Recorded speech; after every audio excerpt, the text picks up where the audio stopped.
spécialiste de la chirurgie de la face, je dirais que le lifting a beaucoup évolué récemment parce que on traite de façon très différenciée les différents problèmes du vieillissement de la face. Auparavant, tous les liftings se ressemblaient complètement.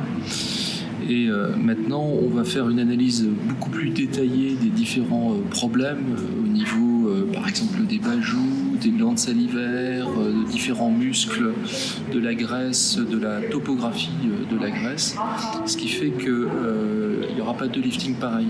L'évolution du lifting suit un petit peu celle de la rhinoplastie.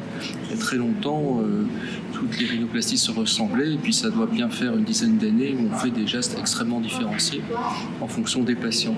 Et là, depuis peu de temps, la même évolution existe concernant le lifting. Donc on va faire des choses très, très spécifiques pour chaque personne.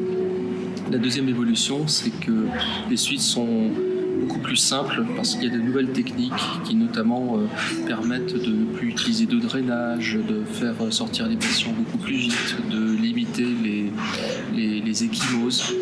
Et puis il y a aussi toute la préparation. Donc, auparavant, on ne préparait pas vraiment les patientes ou les patients, puisqu'il y a de plus en plus d'hommes au lifting, alors que maintenant on va leur donner tout un traitement dit anti-âge pour favoriser la cicatrisation, et puis aussi un traitement classique pour limiter les infections.